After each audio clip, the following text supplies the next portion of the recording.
So if there's one single lesson that you can take away from this very chaotic story time that I'm about to tell you today, um, don't do your first eye swap in your dorm room. Just don't. Just don't. Don't be stupid like me. So, this very interesting event happened early October.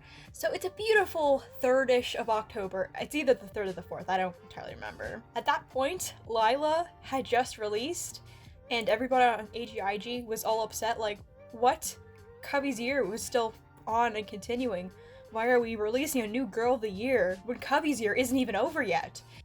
But more notably, I was sitting downstairs in the lounge of my dorm when I took a break from homework and had this amazing idea. So lately I'd been kind of homesick and had really missed being at home with my family and my dolls, and I wanted to do an activity that made me feel a bit more connected with my dolls even if I couldn't be with them all the time. So I went onto the good old lovely site that is eBay, with some of the most cursed dolls imaginable being sold on there. So I kept scrolling, and I found this image of I believe it's a Truly Me 23, and in very, very rough shape. Like, one eye isn't opening properly, the hair is very knotted, and it's also been cut. The doll looks like it's definitely seen better days. And also, the fingers have been chewed on. So being the very ambitious doll fixer-upper that I am, I looked at this doll and I was like, beautiful, this could be an amazing challenge for me, and an amazing new hobby I could have when I can't film HSMs and I don't necessarily want to do just school stuff all the time. I want to have something fun to do that's not school related. So very ambitiously I bought the doll for a beautiful price of $30. She was not very expensive at all. Initially the doll was listed at only $5, with $20 shipping. So I ordered her and very excitedly waited for her to show up. So a week or two passes and she finally arrives in my dorm. Very excited, I open her, and one notable thing about her that I kind of liked was that she has like the older version of the American Girl face mold, the classic mold. And of course, upon looking at this doll definitely had a bunch of lipstick stuck in her left eye, I believe. I'm not sure if it was her left or right, but one of the eyes had lipstick stuck into it. So I took this as a fun opportunity to do my first ever eye swap. Now, I wouldn't be going home for anything for at least a couple of weeks, and I was very impatient. So I believe my first attempt at eye swapping occurred about a week later, and funny enough, our dorm was having a Halloween party, and right after I got back with my sugar cookies I made at their Halloween party, I was like, let's get crack-a-lackin' and let's take these eyes out so I can replace them with something a bit better.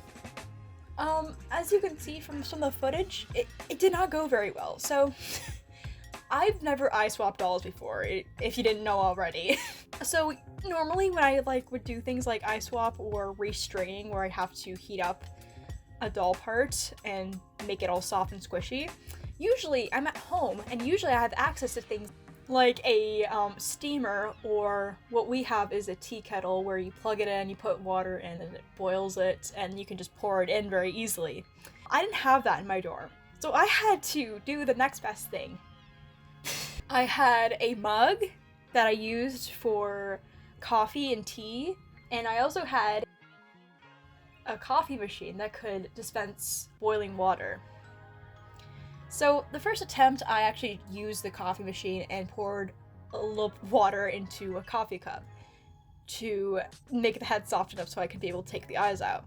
Surprise, surprise, the water was not hot enough, and upon realizing that, I had another really dumb idea, which was to run all the way down to the lounge where our microwave was, because I didn't have a microwave of my own, and I cooked the water until it was just boiling, like just getting to the boiling point, and then take a rag so I don't burn myself and carry it to my dorm without spilling. Keep in mind, it was a very long distance. It was literally across the hall, so it was very intense. and then I'd pour it into a cup, which probably wasn't the smartest decision. I didn't have anything to pour it in, so I poured it into a plastic cup because it was easier to pour into the head than the mug, and I didn't want to scold myself. So the first time I tried taking the eyes out, it's not going well. The eye that's problematic is being very stubborn, and at one point got very stuck in the eye even after I took the other one out. Eventually though, after scratching the head a couple of times, not major scratches, but I definitely did scratch the areas where the eye sockets were, because I probably did not heat the head up enough, and no, you don't eye swap in dorm rooms, you just don't. Eventually I get both eyes out, and at that point I'm like, okay, I've made a mess, I'm not doing that again, so I actually wait until I can go home to finish it. One thing to know is this went poorly. I didn't have any tools to like push the eyes out so you could actually take them out. Little old me decided to use my favorite wooden ruler, and guess what? The wooden ruler broke in half. Very crisp and very clean cut. And I got very sad, so don't use your favorite wooden ruler to do an eye swap, kids.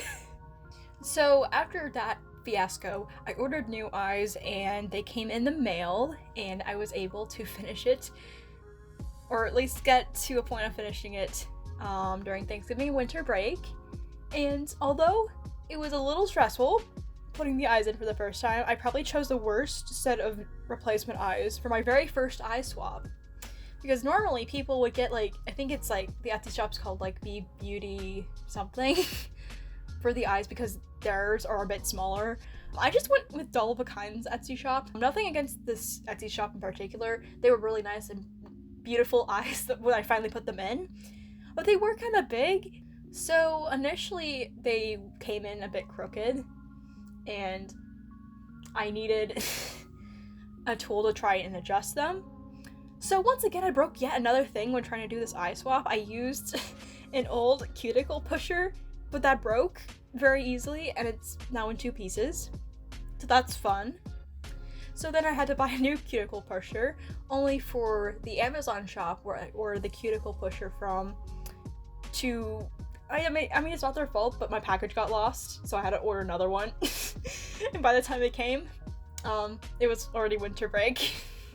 But luckily, I was able to finish the project. It was very anxiety producing because you also, not only do you have to worry a lot when you're adjusting the eyes about scratching the paint on the eyelids, but also the eyes themselves are made out of plastic, and if you're not careful, you could scratch that too. So you have to really make sure that when you're using the tool, you're doing it on like the metal outer rim of the eye to make sure bad things don't happen.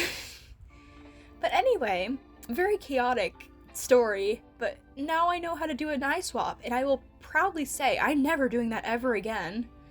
So anyways, here are pics of my new boy doll. This is Luke, and he's very, very adorable. So if you've learned anything, once again from this video, don't do eye swaps in your dorm room. Just don't. It's not a fun time. And also, before you asked if I had a roommate at that time, no, I did not.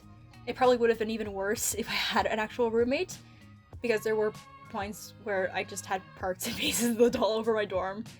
And it probably would have been very disturbing for her to do homework or get ready and see this dismembered doll in the middle of our floor. And she probably questioned my sanity.